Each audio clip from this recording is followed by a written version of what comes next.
Région de Diyala, au nord de la capitale Bagdad. 300 soldats s'entraînent ici régulièrement. Mais ils ne font pas partie de l'armée irakienne. Ce sont les hommes des milices chiites qui ont lutté contre Daesh. Les combats sont terminés, mais ils n'ont pas déposé les armes.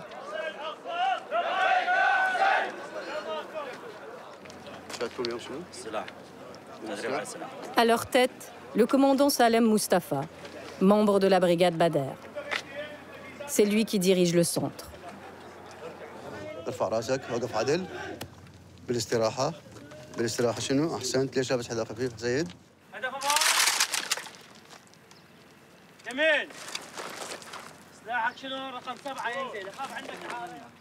Ce centre accueille des combattants de plusieurs groupes paramilitaires. Ils font partie du Hashd al-Sha'bi, la mobilisation populaire créée en 2014 pour faire la guerre contre les djihadistes. Une telle puissance armée n'est-elle pas un problème pour l'Irak? Un argument balayé par le commandant Mustafa.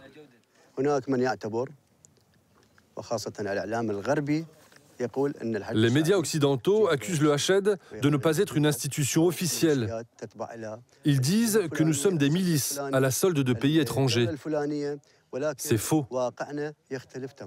Le Hashd al-Sha'bi est un organe de sécurité officiel et irakien à 100%. Des hommes dévoués à leur cause.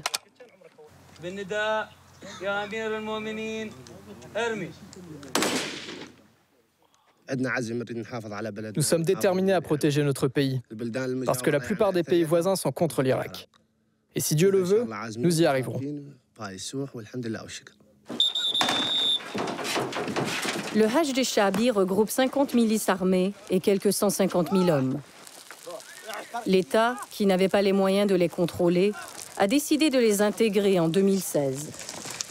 Officiellement, ces soldats reçoivent leurs ordres de l'armée irakienne. Mais dans les faits, leur statut reste flou et ils demeurent largement autonomes. Hier volontaires, les miliciens sont aujourd'hui devenus de vrais professionnels. Et ils sont bien traités. 730 € par mois, bien plus que les 500 € du salaire moyen. Le commandant Mustafa et ses hommes n'ont pas l'intention d'abandonner le pouvoir que la dernière guerre leur a octroyé. Leur justification, Daesh peut revenir à tout moment.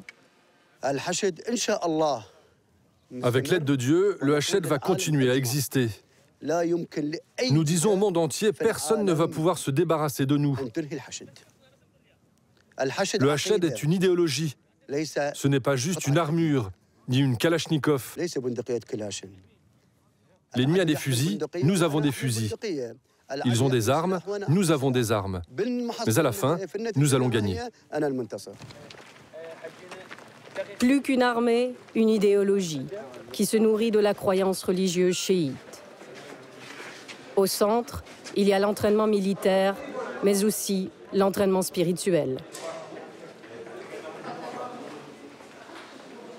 Le commandant nous amène voir ces hommes, sagement assis dans une salle de classe pour écouter la leçon du jour.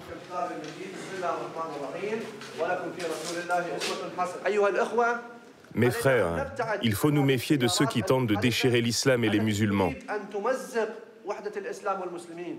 Le Hashid est là pour rendre service aux gens, pour défendre les faibles et les opprimés.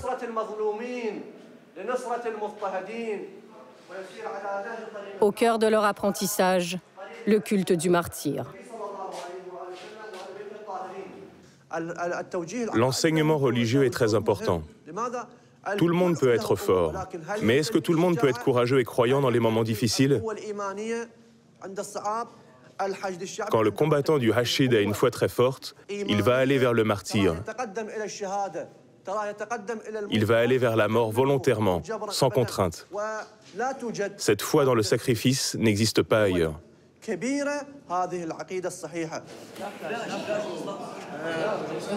Derrière ce discours, il y a l'influence du puissant voisin chiite, l'Iran, le plus important soutien financier de ces milices.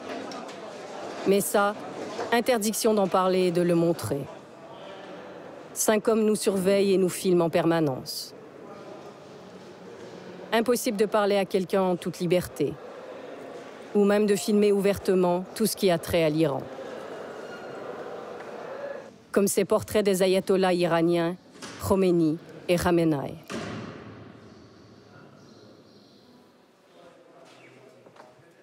Lorsque nous tentons de suivre le commandant dans son bureau,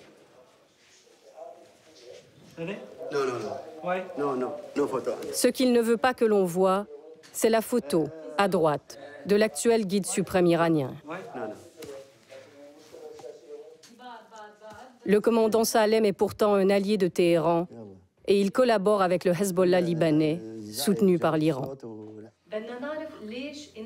Pourquoi vous ne voulez pas parler de l'Iran? Pourquoi tu me poses des questions sur l'Iran? Pourquoi tu me poses des questions sur le Hezbollah? Pourquoi tu ne me poses pas des questions sur d'autres choses? Moi, je te le demande.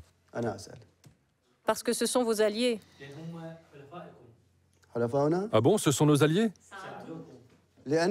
Nous sommes un organe de sécurité irakien officiel. Nous avons remporté la victoire. Pourquoi cette attaque contre le Hajj de Sha'abi? Tu peux me croire, si on n'avait pas été victorieux, personne ne nous aurait critiqués. Dans cette vie, on fait la guerre à ceux qui réussissent. Ceux qui échouent, personne ne les regarde. Il n'en dira pas plus. Sans doute parce que l'influence iranienne prend de plus en plus d'importance en Irak par l'entremise de ces milices.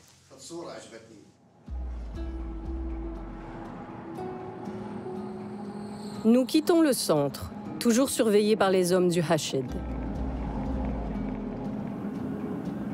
Direction Tikrit, un ancien bastion de Daesh.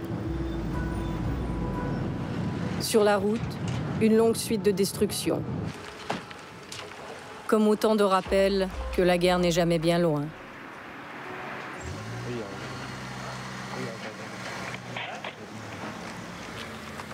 Comment ça va? Vous venez d'où? De Ramadi. Et vous allez où? Juste à côté. Montrez-moi vos papiers. Dans cette région meurtrie par les combats, les checkpoints tenus par l'armée irakienne sont légion. Mais ici, ces soldats appartiennent au Hajj de Sha'abi.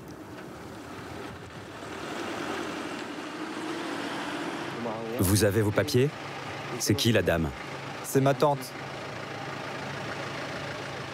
Les soldats contrôlent tout le monde, à la recherche d'armes et d'éventuels infiltrés de Daesh.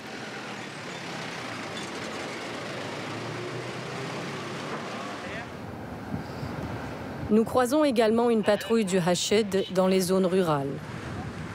Ils s'occupent de sécuriser le territoire, un rôle que leur a délégué l'armée régulière. Peu à peu, le Hajj de Sha'abi gagne du terrain au détriment de l'État, trop faible pour s'imposer.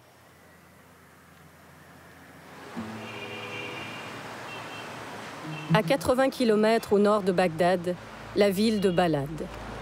Dernier rempart contre la percée de Daesh vers la capitale en 2014. À l'époque, des milliers d'hommes ont rejoint les milices pour affronter les djihadistes. Mohamed al-Baldawi est l'un d'entre eux. Membre du Hajj de Sha'abi, il a combattu en première ligne.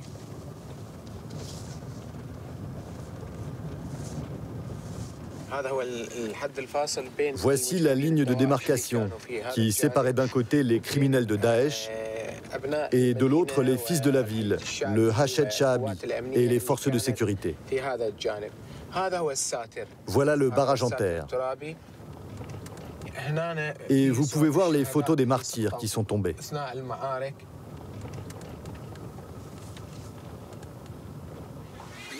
السلام عليكم. شلونك حبيبي؟ شلون اخبارك؟ السلام عليكم.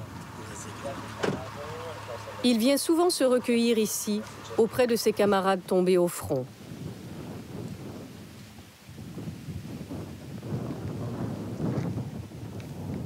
Aujourd'hui, Mohamed El-Baldaoui a troqué son treillis pour un costume. Il est député au Parlement irakien. Il faut que le monde sache que grâce à notre résistance, à notre combat et à notre sang, l'humanité a été sauvée. Daesh, c'est l'obscurité, le terrorisme. Sans nous, Daesh aurait envahi le monde entier. Grâce à nos martyrs et à notre dignité, nous allons pouvoir reconstruire nos villes et poursuivre l'activité politique pour tenter de recommencer une nouvelle vie en Irak.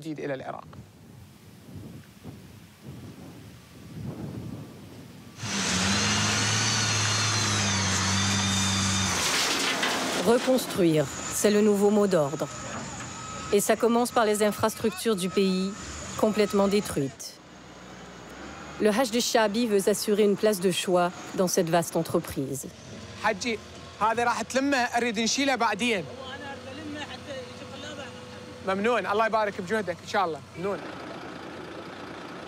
L'occasion pour Mohamed et les siens de consolider leur pouvoir et d'assurer leur notoriété sur le terrain.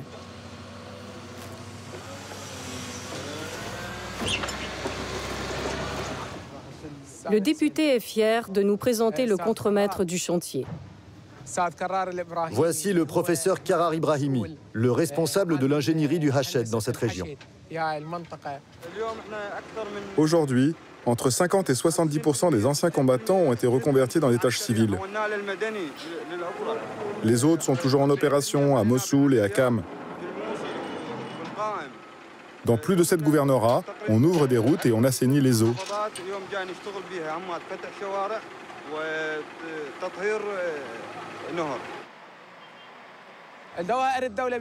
L'État fait face à de grandes difficultés au niveau des services. Il n'a pas les moyens de les assurer. Nos frères, les combattants du Hashed Shaabi, souhaitent laisser leur empreinte dans la construction de l'Irak. Et vous êtes là pour voir que nous contribuons à cette reconstruction.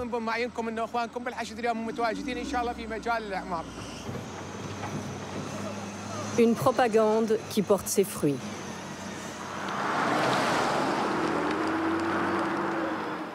Chaque soir, le député se rend au bureau de son parti politique. C'est là qu'il reçoit les citoyens de Balad.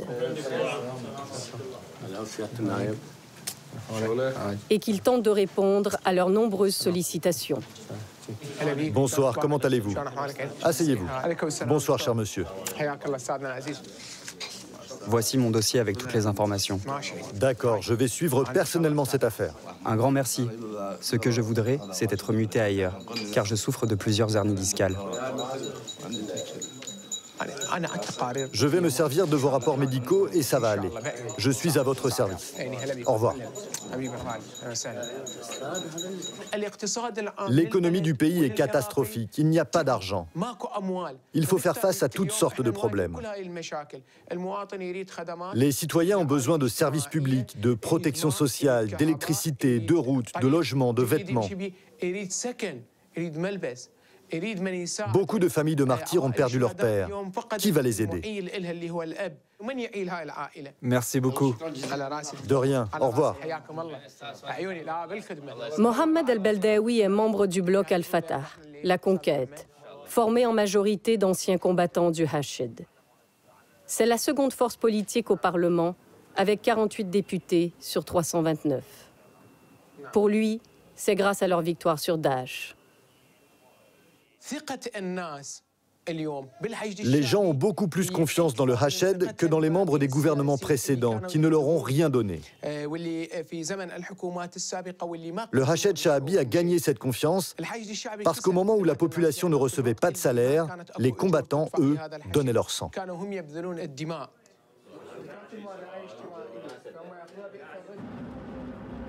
Mais la guerre est finie et le pouvoir du Hajj Shaabi commence à susciter des craintes. D'ailleurs, les miliciens chiites ont été accusés d'exactions pendant les combats, notamment dans les zones sunnites. À Bagdad, aujourd'hui, le pouvoir militaire et politique est essentiellement entre les mains des chiites, qui représentent 60% de la population. Le député sunnite Raed El-Dahlaki s'inquiète de cette montée en puissance. Dans les régions sunnites, nous étions contre la légalisation du hashed.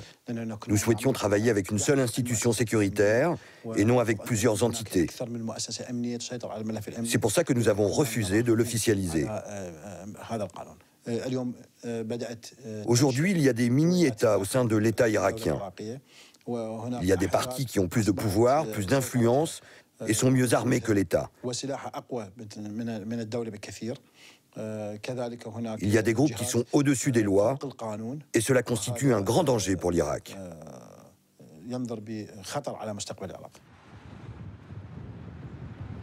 Parmi ces groupes, celui du chef religieux chiite Moqtada Sadr.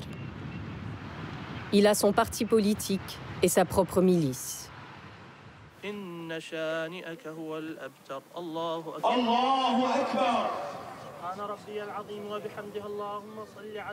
Chaque vendredi, des milliers de ses partisans se retrouvent pour la grande prière dans son fief de Sadr City, une banlieue défavorisée de Bagdad.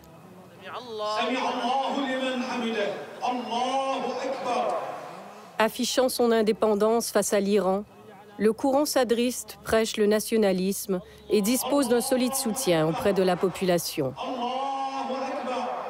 C'est la première force politique du pays.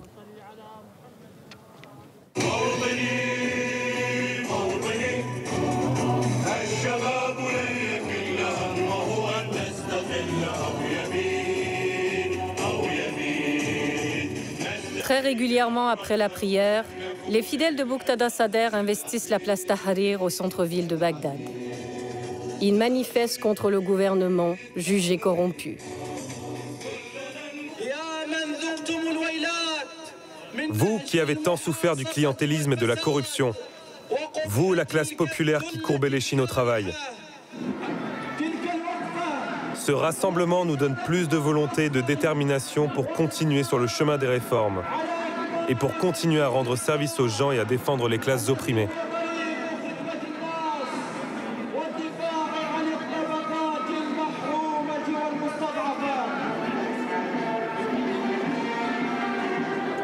Pris en étau entre tous ces groupes paramilitaires, l'État irakien est de plus en plus fragilisé.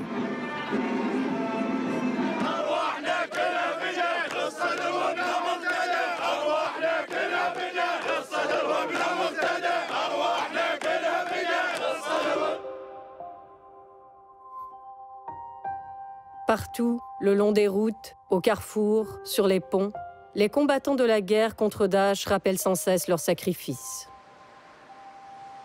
Rares, très rares, sont ceux qui osent les critiquer aujourd'hui. Par peur de représailles, mais aussi par respect pour les 7000 martyrs tombés sur le champ de bataille.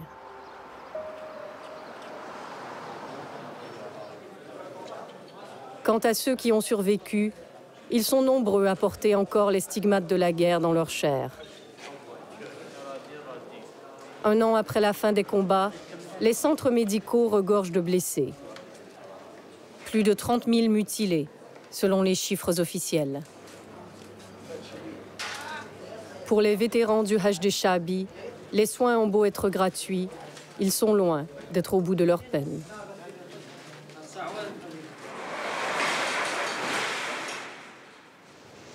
Kara Hassan a perdu sa jambe gauche sur le front contre Daesh en 2015. Salut, comment tu vas? Et la santé, ça va? Tu ne m'as pas donné de nouvelles. Ce jour-là, il se rend au centre de rééducation du Hashed. Tout va bien avec ta prothèse? Pas de problème.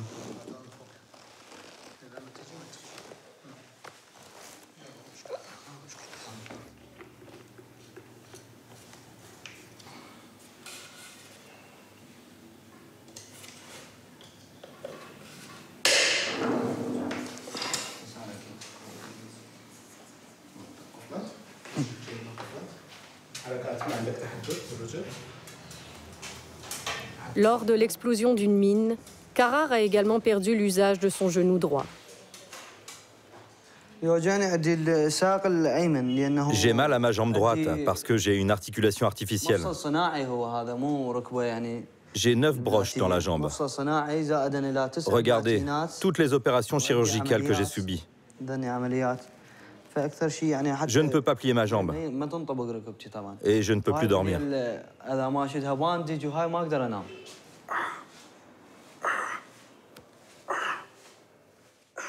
Avant de s'enrôler dans le Hashid, Qarar était champion de karaté.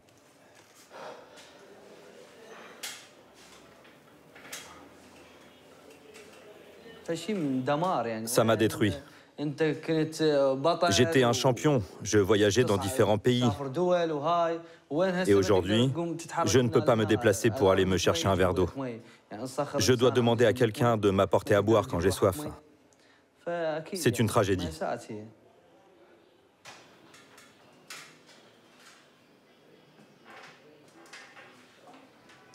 C'est un accident ou tu étais soldat? C'était pendant une attaque. Donc tu es un soldat? Oui, un soldat dans le Hashid.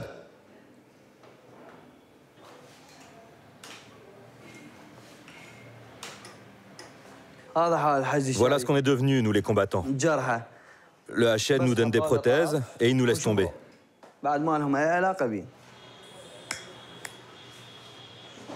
Qarar se sent trahi par les siens, alors qu'il a tout donné à cette cause.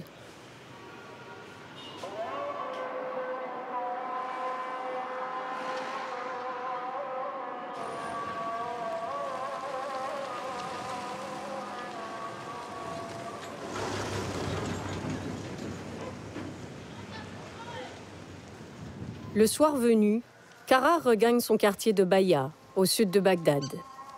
Un secteur miséreux, à majorité chiite. Une fois chez lui, l'ancien combattant tient à nous parler de ses faits d'armes. Voici l'arme avec laquelle je me suis battu. Elle m'a servi dans plusieurs batailles.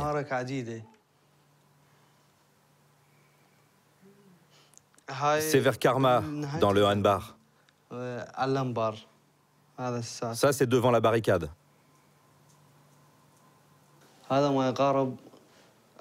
J'ai tué à peu près 13 combattants de Daesh avec cette arme. Elle m'est très précieuse. Juste avant d'être blessé, j'ai tué un djihadiste.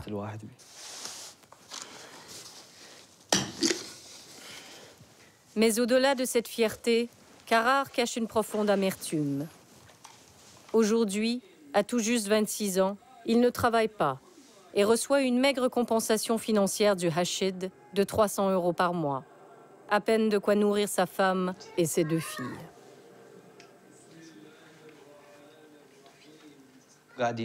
J'ai perdu mes jambes pour cette terre, pour ce pays. Et je n'ai rien, je suis locataire. Je suis toujours en retard pour payer le loyer. J'aurais préféré mourir en martyr, ça aurait été mieux. Parce que là, je ne suis ni au ciel, ni sur terre. Je vis dans l'angoisse que mon salaire soit coupé, que l'on me vire du Hashid. Ils font ce qu'ils veulent.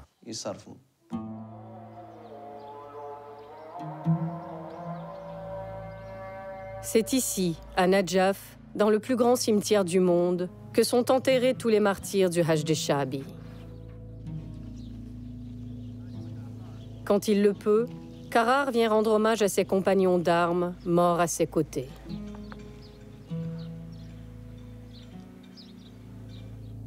Si la victoire contre Daesh est consacrée, pour Qarar, comme pour tous les Irakiens, l'avenir reste plus que jamais incertain. Mais une chose est sûre, le destin de l'Irak est désormais lié à celui du Hajj Shabi et de sa force armée.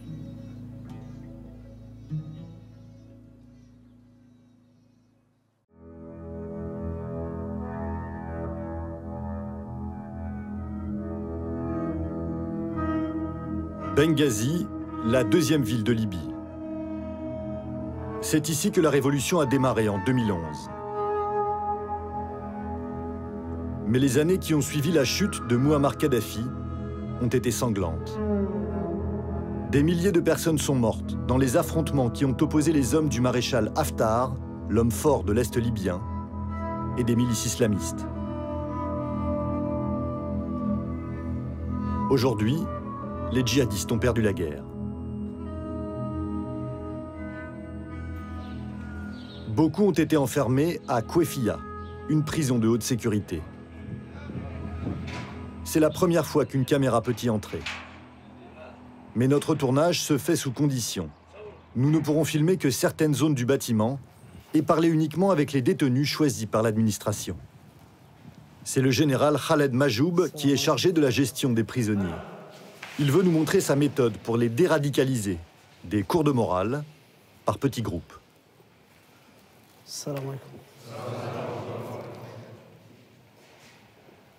Asseyez-vous.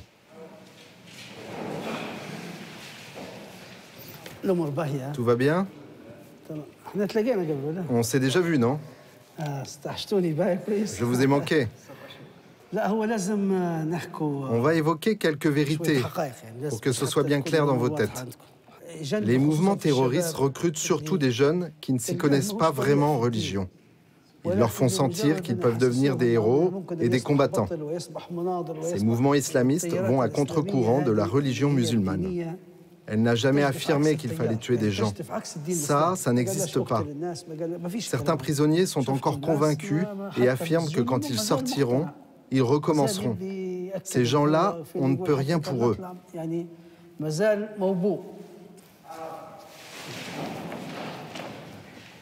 Merci.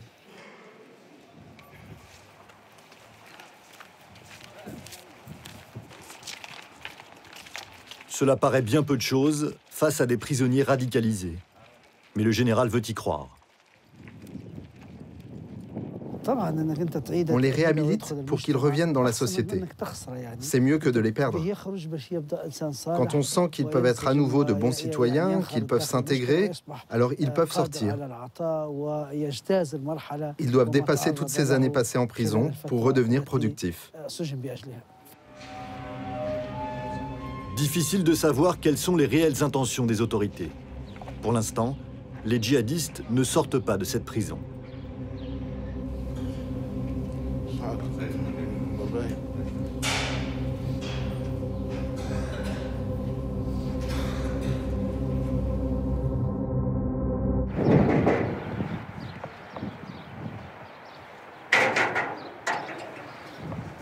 Garde à vous. Bonjour. L'information est confidentielle. Nous ne saurons pas combien de détenus compte la prison. En 2015, elle a été mise en cause par l'ONG Human Rights Watch pour ses mauvais traitements. Mais pendant notre tournage, l'administration va tout faire pour nous en présenter un visage idéal. Le capitaine Bachir Al-Jani nous sert de guide.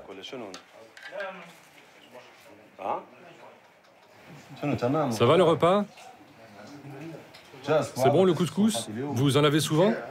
Parfois il y a du couscous, parfois il y a du riz, ça change. Chaque jour il y a quelque chose de nouveau. C'est bien. Ça cale. Nous sommes dans la seule cellule que nous pourrons filmer. Ils sont une quinzaine à y être enfermés. Des hommes, de tous âges, arrêtés entre 2014 et 2018. Ils sont soupçonnés d'avoir commis de nombreux crimes terroristes. Ils ne quittent pas leur cellule, ni cette petite cour attenante. Ils font du sport ici, ils lavent leurs vêtements. Ils y prennent tous leurs repas. C'est là qu'ils passent le plus clair de leur temps. Hamid a 25 ans. Il a été arrêté en 2015 dans le centre de Benghazi. Il est désigné pour nous parler. Ici, tu vis une vie normale. Tu apprends à lire, tu apprends le Coran. Tu vas chercher ta nourriture, ton eau potable. Tous les jours se ressemblent. On nous parle de religion, on nous donne des conseils. On nous dit d'être patient. Alors moi, je patiente. Et avec l'aide de Dieu, je vais aller au tribunal et je vais enfin pouvoir partir. Après 5 ans de détention, Hamid n'a toujours pas été jugé. Mais son procès doit enfin se tenir dans 2 jours. Il est accusé d'avoir été un cadre d'Ansar et Sharia, un groupe terroriste, ce qu'il conteste. Moi, je travaillais au marché, dans une boutique de matériel électrique. J'étais vendeur. Et puis un jour, on m'a accusé de terrorisme. Alors je me suis rendu. coupables ou innocents. Les organisations humanitaires déplorent de nombreuses arrestations arbitraires lors de la reconquête de l'est du pays par l'armée nationale libyenne. Les autorités affirment mener des enquêtes fouillées sur chaque individu.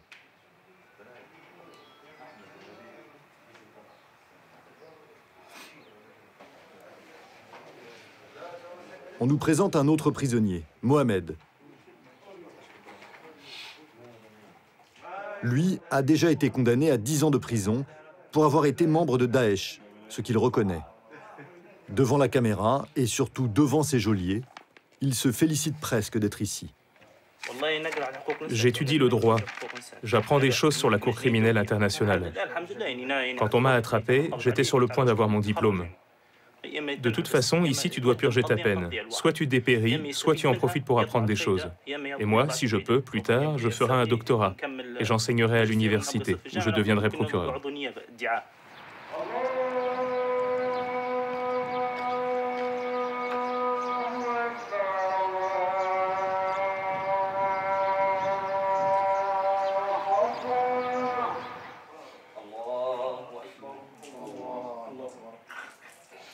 Une fois par mois, les prisonniers ont droit à une visite. Pas de parloir, quelques minutes, pas plus, sous l'étroite surveillance d'un gardien. Aujourd'hui, Mohamed retrouve son père. Voilà. Comment ça va? Bien. Et la santé? Oui, ça va. Nasser n'est pas venu les mains vides.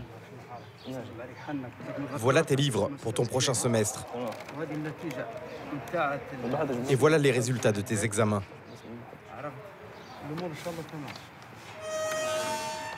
Des résultats encourageants. Le père de Mohamed est fier de lui, malgré tout. Il a encore un moment à passer ici. Et quand il sortira, il pourra faire quelque chose de sa vie. Il a déjà mémorisé le Coran en prison. Et là, il étudie encore. J'espère qu'il aura son diplôme. Et même un doctorat en droit international. Ça, c'est mon programme de cours pour le prochain semestre. C'est sur quoi les livres qu'il t'a apportés? Droit des nationalités, anglais, droit de l'homme, droit commercial.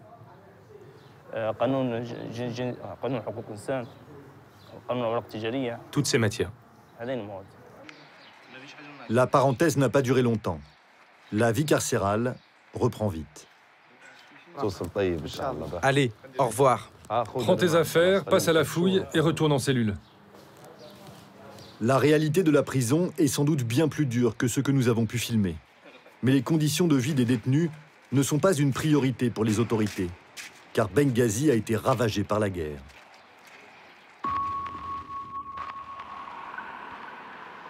Les traces des combats sont partout. Après la révolution de 2011, une partie du pays tombe aux mains de milices islamistes. Le maréchal Haftar, ancien officier de Kadhafi qui a fait défection, décide de les combattre. La guerre durera 4 ans.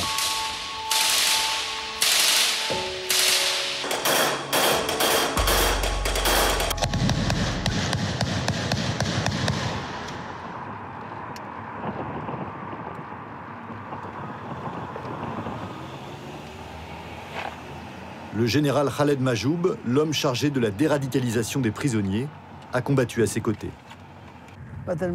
Cette zone était pleine de snipers. Ils choisissaient ces immeubles aux angles des rues pour pouvoir contrôler facilement tous les axes. Ils se cachaient là et ils ouvraient le feu sur nous. Tous ces immeubles étaient piégés. Ils ont été détruits.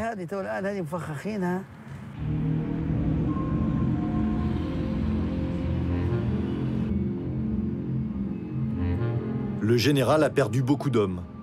Il en a gardé une haine profonde contre les djihadistes.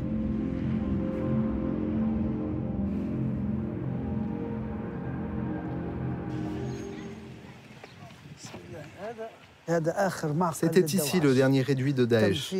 Et c'est ici qu'on a proclamé la fin des opérations militaires et la libération de Benghazi. C'est là qu'on a écrasé les dernières milices.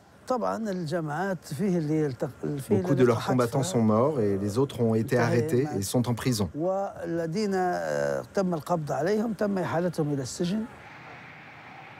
Retour à la prison de Kouefia.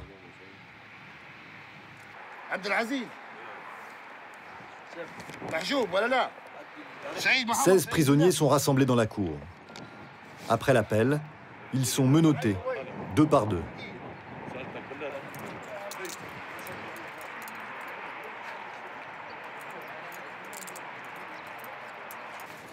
Direction le tribunal militaire, situé dans une autre aile du bâtiment.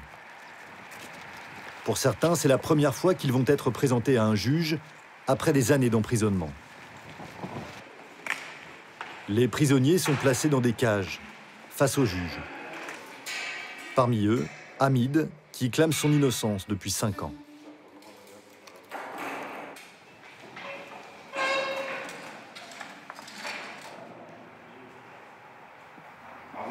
Cas numéro 170, année 2019. Ils n'ont droit qu'à quelques mots, après des années de silence imposé. C'est la première fois et peut-être la dernière qu'ils peuvent dénoncer les mauvais traitements dont ils se disent victimes. Quand ils nous ont fait entrer dans le commissariat, ils nous ont insultés, ils nous ont frappés et ils nous ont torturés. On a été accusés de tout et n'importe quoi. Après, Monsieur le Président, ils ont dit que mes voisins m'accusaient de faire partie d'une organisation terroriste.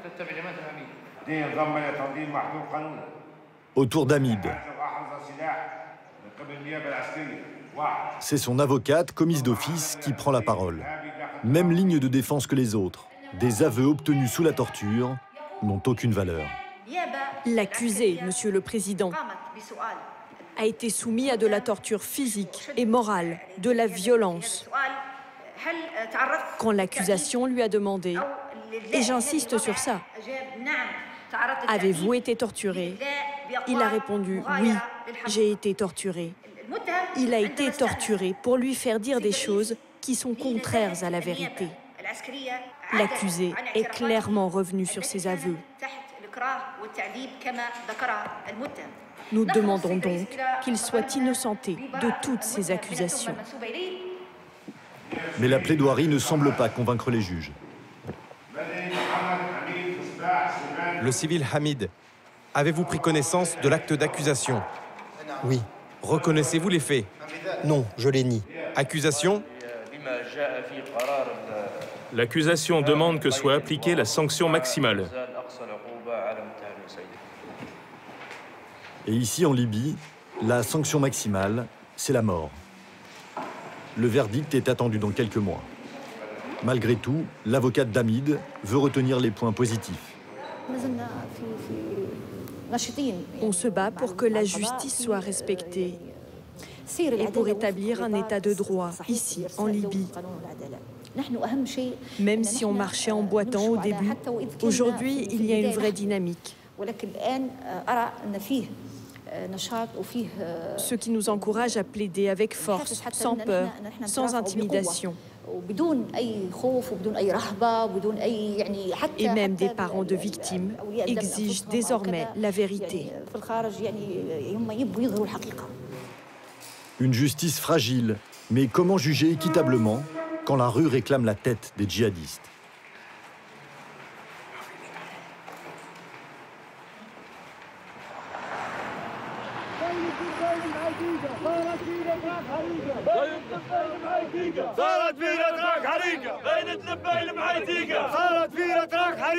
Dans le centre de Benghazi, chaque vendredi après la grande prière, des centaines d'habitants défilent. Ils brandissent les portraits de leurs proches tués par les milices islamistes et ils crient vengeance.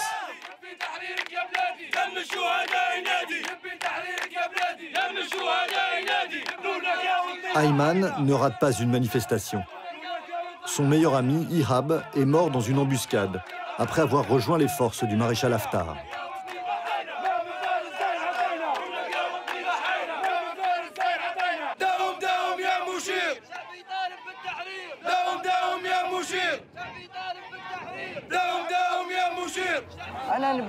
Je ne suis pas d'accord pour qu'on les mette en prison, tous ces terroristes, à les engraisser. Ce sont des combattants de Daesh, des chiens, des traîtres.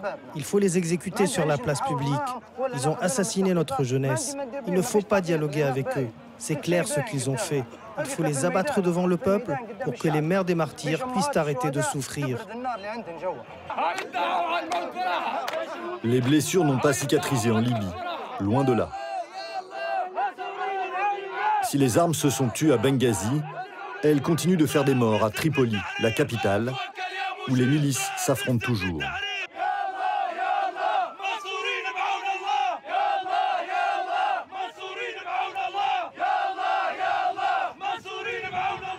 Le lendemain, nous retrouvons Ayman. Il rend visite à la famille de son ami. Devant la maison, un panneau qui rappelle son nom et son âge au moment de sa mort. 23 ans. Ici, les murs sont remplis de portraits des martyrs de la guerre. Mon Dieu, accueille-le parmi les justes.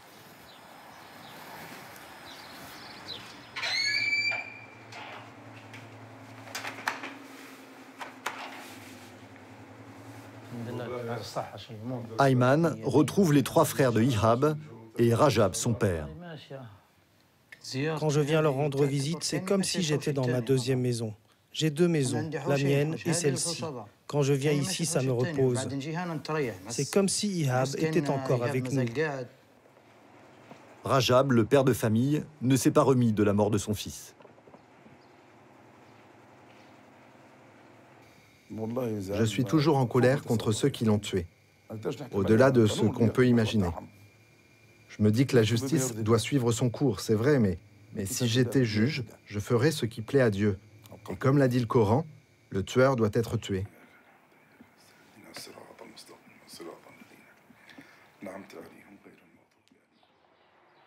Des équations impossibles à résoudre pour les autorités. Que faire des détenus libyens haïs de la population? Mais que faire aussi des détenus étrangers, venus faire le djihad dans le pays? Ils sont nombreux dans la prison. La plupart sont originaires des pays voisins, Égypte, Tunisie, Algérie, Soudan ou Tchad. Il y a aussi quelques Européens. L'administration se trouve démunie. Les gens qu'on combat viennent du monde entier. Ils sont recherchés partout. Ils sont venus s'installer chez nous pour prendre part à des activités terroristes. Tuer, kidnapper, rançonner. On voudrait en finir avec le terrorisme en Libye, avant qu'il ne se répande à nouveau dans d'autres pays de la région, et notamment en Europe. Parmi ces détenus étrangers, une trentaine de femmes, souvent des épouses de djihadistes. Nous pouvons filmer l'interrogatoire de l'une d'entre elles. Elle est égyptienne et aurait été mariée à l'un des responsables d'Al-Qaïda au Maghreb, toujours en fuite. Les enquêteurs la soupçonnent d'avoir rencontré en personne le successeur d'Oussama Ben Laden, Ayman al-Zawahiri.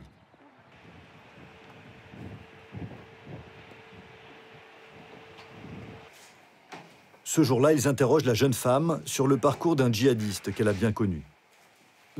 Est-ce que tu peux nous parler de la trajectoire d'Ali quand il est sorti de prison? Quand il est sorti de prison, il est parti pour le Mali. Puis il est arrivé en Libye, à Derna, et de là, il est allé en Turquie, en Irak et en Syrie. Actuellement, il est où? En Afghanistan? Je ne sais pas. Quelle est la relation entre Ali et Ayman al-Zawahiri? Je ne sais pas non plus. Et Belmokhtar? Belmokhtar?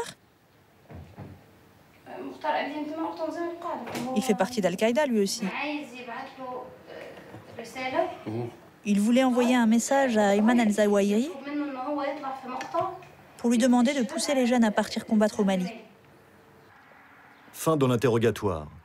Nous n'en apprendrons pas plus. La détenue retourne dans le quartier réservé aux femmes.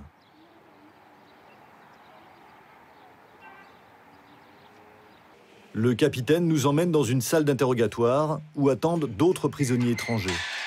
La plupart sont tunisiens. Ces 4-là ont rejoint des groupes terroristes sur la frontière tuniso-libyenne. Et le 5e, Yassine, est un franco-algérien. Lui aussi a rejoint une organisation terroriste.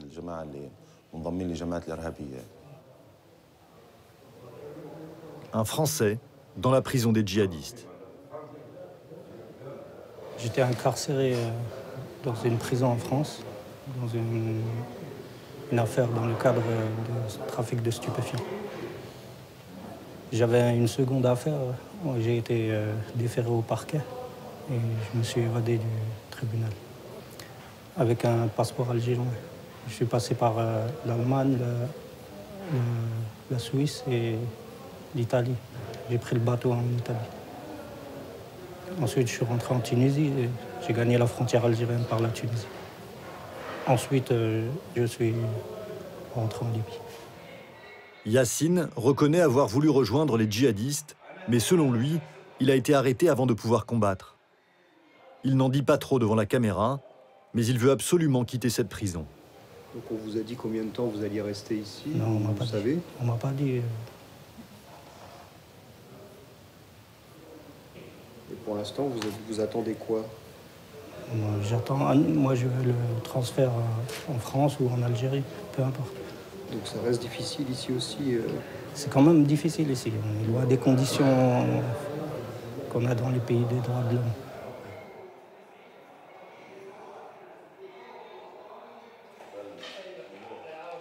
Les Tunisiens non plus ne s'attardent pas sur leurs conditions de détention.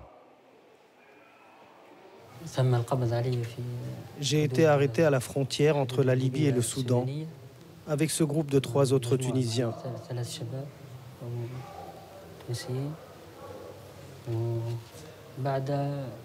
On a été transportés dans cette prison à Benghazi depuis le sud libyen.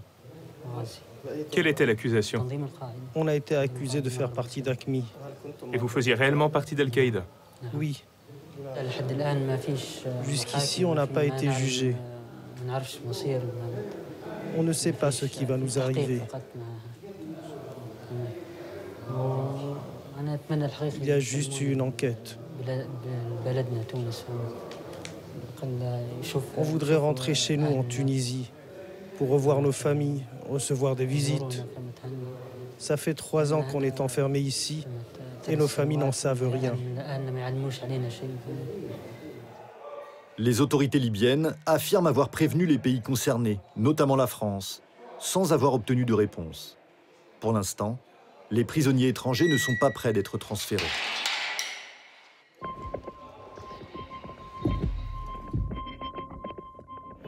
Après toutes ces années de guerre, les habitants de Benghazi ont retrouvé un peu d'insouciance.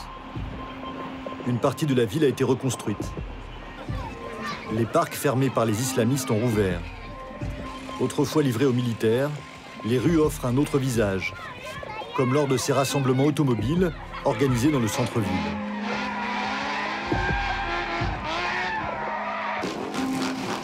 Mais avec des cellules djihadistes encore solidement implantées dans le pays et ces milliers de prisonniers à l'avenir incertain, la Libye est encore loin d'en avoir terminé avec le terrorisme.